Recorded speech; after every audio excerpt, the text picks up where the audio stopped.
우리 함께 하나님의 말씀을 보겠습니다. 예레미야 애가 1장 12절에서 22절까지 말씀입니다.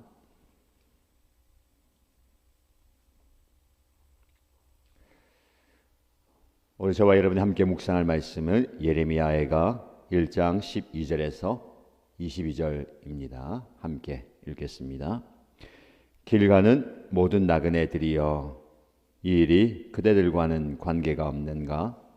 주님께서 분노하신 날에 내리신 이 슬픔, 내가 겪은 이러한 슬픔이 어디에 또 있단 말인가?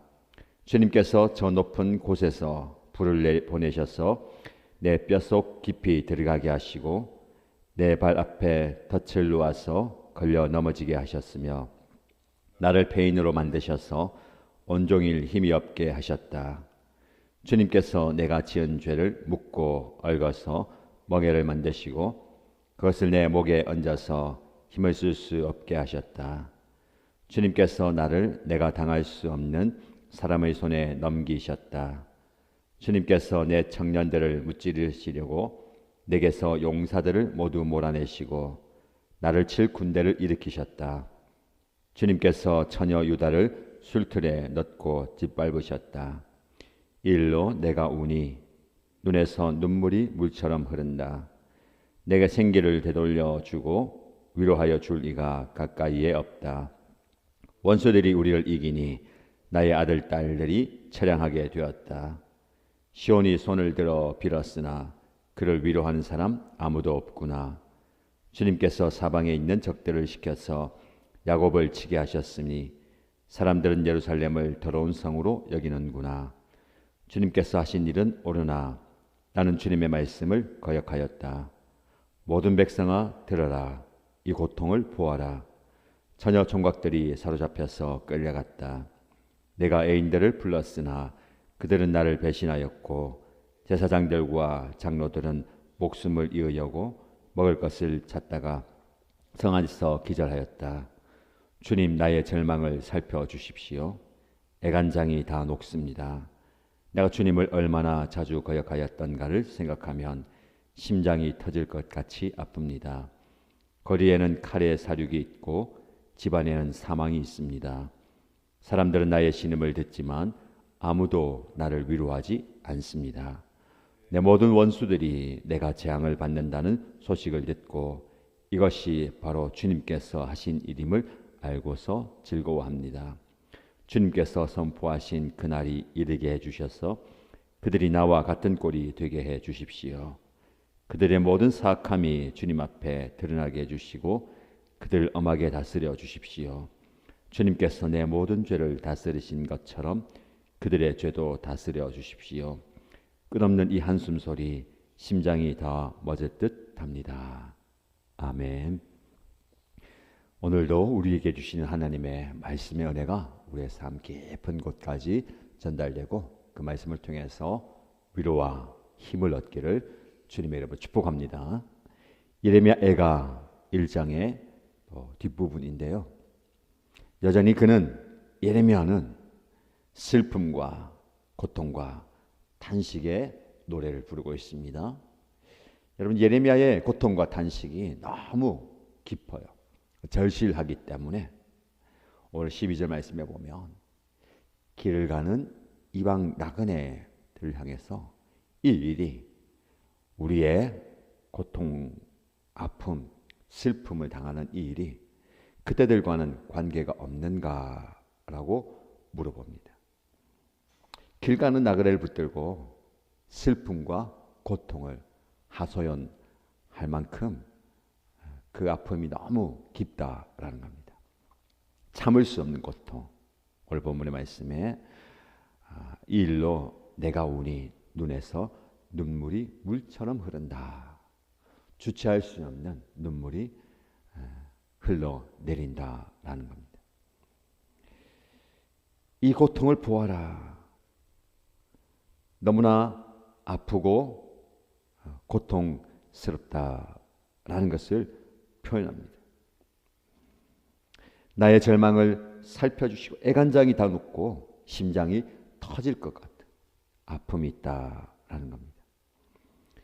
예레미야 한 사람의 아픔이지만 이 아픔은 인류 전체의 고통과 고난을 상징하는 겁니다. 근데 왜 예레미야가 이렇게 아파합니까? 사실 이 고통과 아픔의 원인이 이스라엘에게 있는 것이고 이스라엘이 당하는 그 고통을 보면서 아파하는 것이죠. 문제가 있을 때에 문제의 상황, 문제의 결과가 있습니다. 우리는 드러나는 결과에 관심을 많이 주죠. 일이 꼬여가지고 일이 얽혀있는 그 상황을 보면서 어떡하냐, 큰일이다. 그러나 우리가 문제 앞에 올바른 인식이 필요합니다. 왜 이 문제가 생겼는가? 누구 탓을 하는 게 아닙니다. 보통 우리는 탓하죠. 왜 이런 일이 생겼냐? 누가 이 일을 벌였냐? 누가 이 지경이 되게 만들었냐? 누군가를 비난하고 정죄할 때가 많습니다. 그러게 아니에요.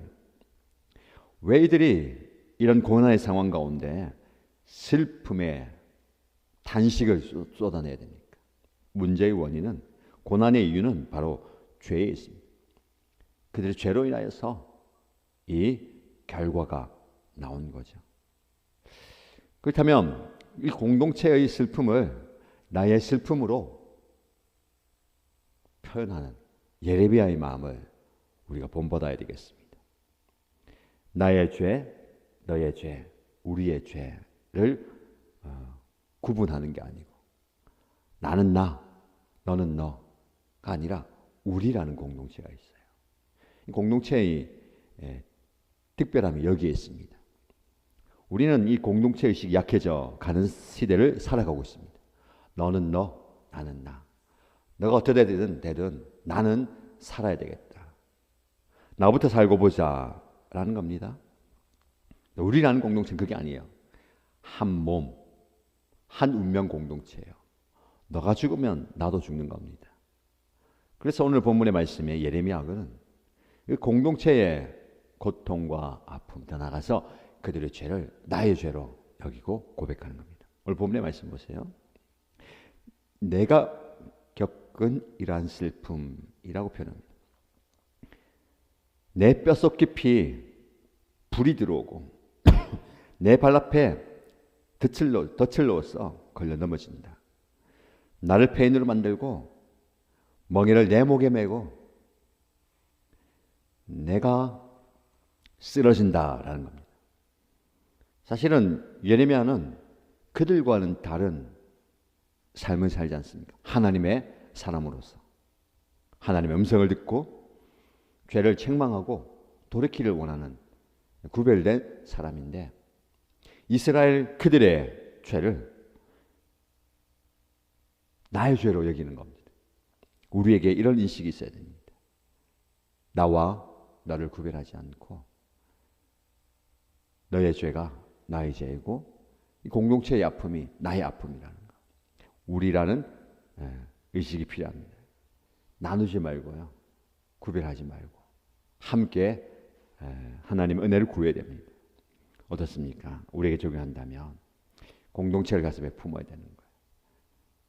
너는 너, 그는 그가 아니라 그의 아픔과 그의 슬픔이 나의 슬픔이 되는지, 나라와 민족의 아픔을 나의 아픔으로 안고 나의 죄악으로 안고 회개하고 기도해야 됩니다. 한번 생각해 보세요. 내 안에 그를, 너를, 그들을 비판하고 판단하고 정죄는 하지만 그 아픔이 나의 아픔이 되고 그들 죄악이 나의 죄가 되었어. 간절히 하나님의 회복을 구하면서 기도하고 있는가? 여러분 눈앞에 보이는 그 연약함과 그 부족함이 비판하라고 판단하라고 하나님께서 보여주는 게 아니고요. 그 연약함을 내가 안고 깨달았다면 기도해야 되는 겁니다. 회개해야 되는 것이고 나의 아픔으로, 연약함으로. 여러분들이 왜 우세요? 눈에서 눈물이 물처럼 흐르는 이유가 무엇입니까? 나의 아픔만이 아니고 어쩌면 우리에게 필요한 게 그의 아픔을 보면서 내 눈에서 눈물이 흘렀으면 좋겠고, 이 공동체의 연약함을 보면서 이 나라 민족의 부족함을 보면서 눈물이 물처럼 흘러야 되지 않겠습니까? 하나님, 불쌍히 여겨주십시오.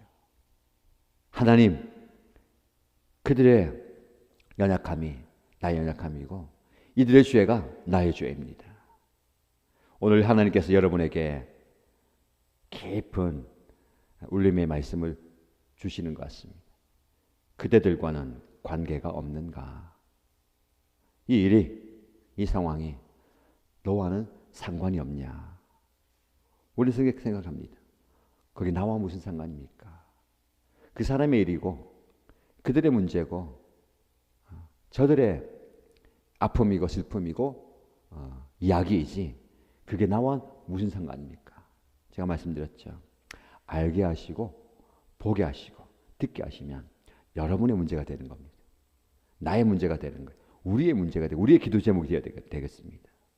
여러분의 기도의 제목 가운데 기도의 노트에 알게 하시는, 깨닫게 하시는, 보여주시는, 듣게 하시는 그를 위해서 기도하시기 바랍니다. 기도 제목을 적으시고 간절한 중보의 자리에 나가시는 저와 여러분 되시길 축복합니다. 이어질 말씀을 보시면 이제 모든 백성아 들으라, 이 고통을 보아라. 주님, 나의 절망을 살펴주십시오. 애간장이 다 녹습니다. 간절한 기도를 올려드리는 거예요.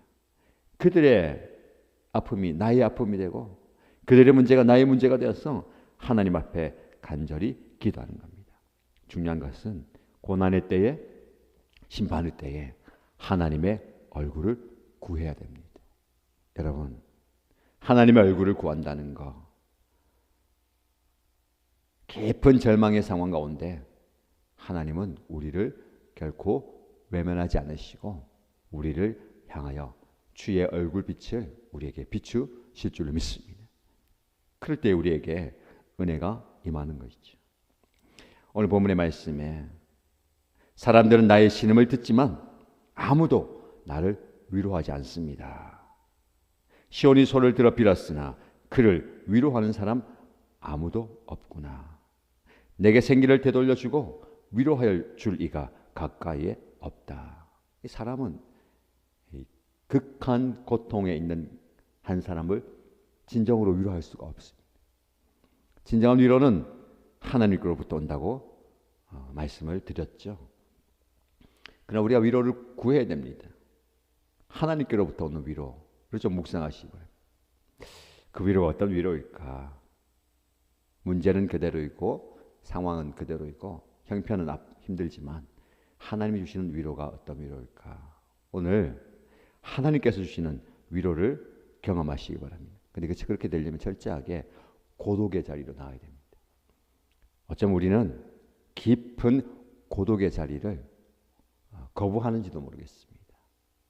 하나님의 사람은 깊은 고독의 자리, 다른 말로 광야라고 표현할 수도 있고요. 깊은 절망의 자리에서 하나님을 말 그대로 깊게 만날 수가 있습니다. 피상적으로 만나지 마시고 하나님을 좀 깊게 만나면 좋겠습니다. 이게 깊은 교제예요.